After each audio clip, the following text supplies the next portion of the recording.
ഗണേശ പുരാണത്തിൽ ആദി ഗണപതിയെക്കുറിച്ച് പറയുന്നുണ്ട്. പാർവതി ദേവി ഗണേശനെ പ്രാർത്ഥിച്ചതിന്റെ ഫലമായി ആദി ഗണപതി പാർവതിക്കു പുത്രനായി അവതരിക്കുകയായിരുന്നു എന്നാണ് പുരാണം പറയുന്നത്.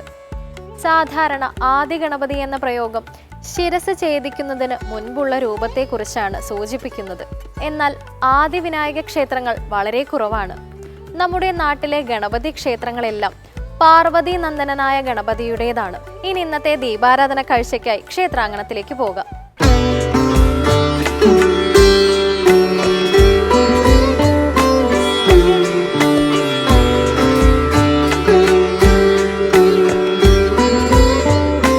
തൃശൂർ ജില്ലയിലെ ഇരിങ്ങാലക്കുട പട്ടണം.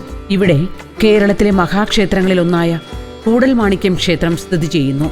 തൃപ്രയാർ, കൂടൽമാണിക്യം, മൂഴിക്കുളം, പായമ്മൽ എന്നിവ രാമായണവുമായി ബന്ധപ്പെട്ട നാലമ്പലങ്ങൾ എന്നറിയപ്പെടുന്നു. ക്ഷേത്രത്തിൽ ഭരതസങ്കല്പത്തിലാണ് പ്രതിഷ്ഠ.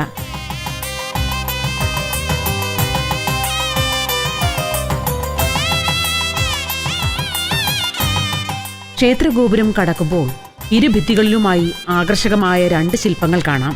ഒന്ന് ശ്രീരാമ പട്ടാഭിഷേകം, 2 നന്ദിഗ്രാമം, ചെമ്പുമേഞ്ഞ ശീവേലിപുര, ബലിക്കൽപുര, കൂത്തമ്പലം എന്നിങ്ങനെ ഒരു മഹാക്ഷേത്രത്തിന്റെ കെട്ടും മട്ടും ഇവിടെ കാണാം.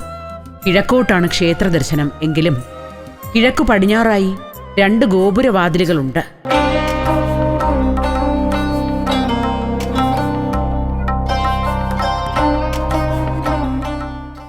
40 ദിവസത്തോളം കൂത്തു നടത്തിയിരുന്ന കൂത്തമ്പലമാണ് ഇവിടത്തേത്. കുട്ടഞ്ചേരി, ഇരവിച്ചാക്യാർ അടക്കമുള്ള പ്രമുഖന്മാർ ഇവിടെ കൂത്തു നടത്തിയിരുന്നു.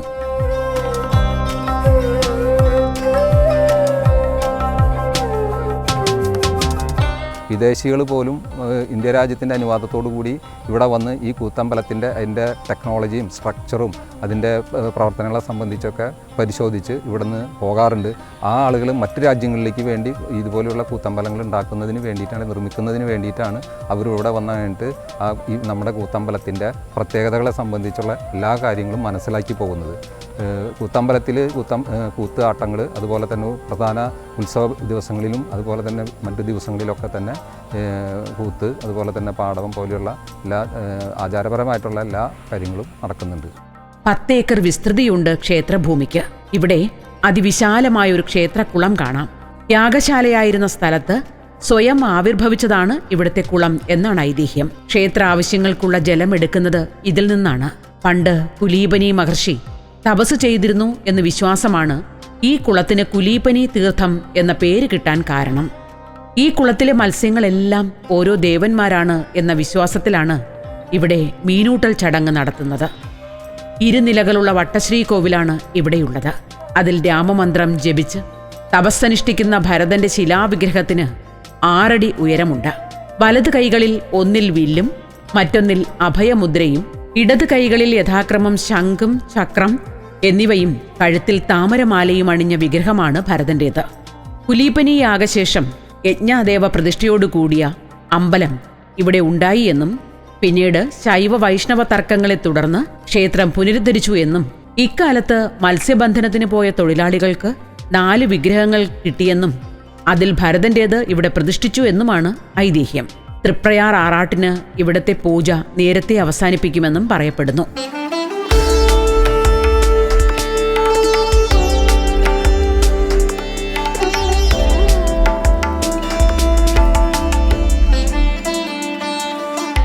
ക്ഷേത്രത്തിലെ ചടങ്ങുകളിൽ ശൈവ വൈഷ്ണവ ചര്യകൾ കൂടിക്കലർന്നു കിടക്കുന്നത് ഇന്ന് നമുക്ക് കാണാവുന്നതാണ്. ഇവിടത്തെ പൂജകൾ വിഷ്ണു സങ്കല്പത്തിലാണെങ്കിലും ക്ഷേത്ര പ്രദക്ഷിണം ശിവക്ഷേത്രങ്ങളെ പോലെ അപൂർണമാണ്. നളചരിതത്തിന്റെ കർത്താവായ ഉണ്ണായി വാര്യർ ക്ഷേത്രത്തിനടുത്തുള്ള അകത്തൂട്ട് തെക്കേ വാര്യത്തിലെ അംഗമായിരുന്നു എന്ന് വിശ്വസിക്കപ്പെടുന്നു. ക്ഷേത്രത്തിൽ ഉപപ്രതിഷ്ഠകളില്ല എന്നത് ഒരു പ്രത്യേകതയാണ്. പ്രതിഷ്ഠകളില്ലെങ്കിലും ഹനുമാൻ, ദുർഗ, ഭദ്രകാളി എന്നിവരുടെ സാന്നിധ്യം ഇവിടെയുണ്ട് എന്ന വിശ്വാസത്തിൽ ഉത്സവകാലത്ത് ദേവിമാർക്ക് നിവേദ്യം നൽകുന്ന ഒരു ചടങ്ങ് ഇവിടെ നടത്തപ്പെടുന്നു. തിടപ്പള്ളിയിൽ ഹനുമാന് അവിലും പൂവൻപഴവും നേദിക്കുന്നു. ടിപ്പുവിന്റെ ആക്രമണത്തിൽ ക്ഷേത്രം അഗ്നിക്കിരയായെന്നും ശ്രീകോവിലിനോ വിഗ്രഹത്തിനോ കേടുപാടുകൾ ഉണ്ടായില്ല എന്നും പറയപ്പെടുന്നു. പിന്നീട് ക്ഷേത്ര പുനരുദ്ധാരണം നടന്നപ്പോൾ വിഗ്രഹത്തിൽ ഒരു ദിവ്യജ്യോതി തെളിഞ്ഞതും അത് മാണിക്യത്തിന്റെ കാന്തിയാണോ എന്ന് പരീക്ഷിച്ചറിയാൻ മാണിക്യക്കല്ല് വിഗ്രഹത്തോട് ചേർത്ത് വച്ച് പരിശോധിച്ചു നോക്കിയെന്നുമുള്ള കഥകൾ നിലവിലുണ്ട്.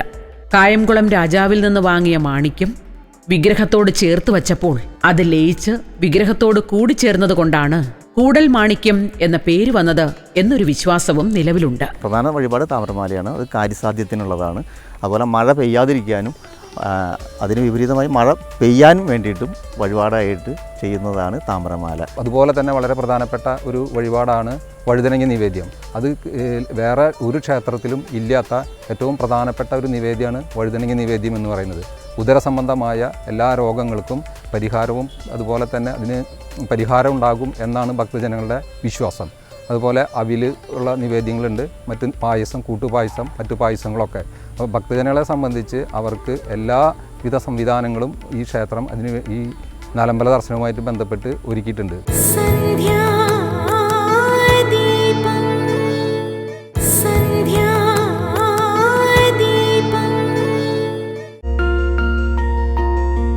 വില്ലുമംഗലത്ത് സ്വാമിയാർ വിവിധ ക്ഷേത്രങ്ങൾ സന്ദർശിക്കുന്നതിനിടയിൽ കൂടൽമാണിക്യ ക്ഷേത്രത്തിലും വന്നിരുന്നു.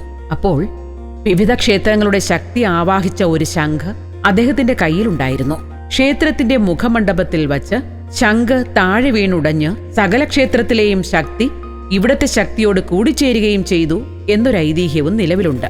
ഈ വിശ്വാസമാണ് ഇവിടത്തെ മൂർത്തിക്ക് സംഗമേശ്വരൻ എന്ന പേരുകൂടി നേടിക്കൊടുത്തത് എന്നൊരു അഭിപ്രായമുണ്ട്. എന്നാൽ സംഗമേശ്വരൻ ശിവന്റെ നാമമാണെന്നും മൂർത്തിയുടെ ശൈവ ചൈതന്യമാണ് ഇതിന് പിന്നിലെന്നും വിശ്വസിക്കുന്നവരുമുണ്ട്.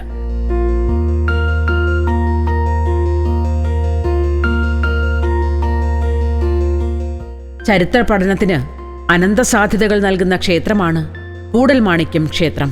ഒരു കാലത്ത് ഇവിടെ ഒരു ശിവക്ഷേത്രം ഉണ്ടായിരുന്നു എന്ന് കണക്കാക്കപ്പെടുന്നു. ക്ഷേത്രത്തിൽ ആരാധന നടത്തിയിരുന്നത് ജൈനമുനിയായ ബാഹുബലിയുടെ സഹോദരൻ ഭരതേശ്വരനായിരുന്നു എന്ന വിശ്വാസമുണ്ട്. AD 1194 കുലോത്തുംഗ ചോളന്റെ തഞ്ചാവൂർ ശിലാശാസനത്തിൽ ചേതികുല മാണിക്യപ്പെരുമ്പള്ളി എന്ന വിശേഷണം കാണുന്നതിനാൽ ഇവിടത്തെ മാണിക്യം എന്ന പ്രയോഗം ജൈന ആരാധനയുടെ ഭാഗമാണോ എന്ന് സംശയിക്കേണ്ടിയിരിക്കുന്നു. പ്രാചീന കാലത്ത് ഇവിടെയുണ്ടായിരുന്ന പ്രതിഷ്ഠ നഗ്നപ്രതിഷ്ഠയാണെന്ന വിശ്വാസവും ജൈന ആരാധനയിലേക്ക് വിരൽ ചൂണ്ടുന്നു. ഇവിടുത്തെ ചിട്ടവട്ടങ്ങൾ സൂക്ഷ്മമായി നിരീക്ഷിച്ചാൽ വൈവിധ്യപൂർണമായ ആരാധനാരീതികൾ സമർത്ഥമായി സമന്വയിപ്പിച്ചിരിക്കുന്നത് കാണാം. ഒന്നിടവിട്ട വർഷങ്ങളിൽ കുറുമാലിപ്പുഴയിലും ചാലക്കുടിപ്പുഴയിലും മാറി മാറി നടക്കുന്ന ആറാട്ടുപോലും അത്തരത്തിലുള്ള കൂടിച്ചേരൽ കരാറിന്റെ ഭാഗമായി നിലവിൽ വന്ന ആചാരമായിരിക്കണം.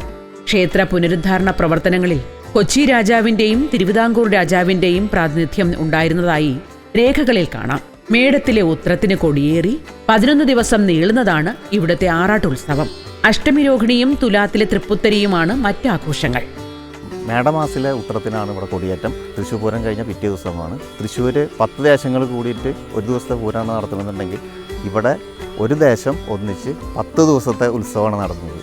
അത് കൊടി കയറി കഴിഞ്ഞാൽ പിറ്റേ ദിവസം മുതൽ 24 മണിക്കൂറും ഇടതടവില്ലാതെ പ്രോഗ്രാംസ് നടക്കുന്നതാണ്. ചരിത്രവും ഐതിഹ്യവും എന്തുതന്നെയായിരുന്നാലും കേരളത്തിലെ പ്രമുഖ ക്ഷേത്രങ്ങളിലൊന്നായ കൂടൽമാണിക്യം ഇന്നും ഭക്തരുടെ വിശ്വാസ കേന്ദ്രമായി പ്രൗഢിയോടെ നിലകൊള്ളുന്നു.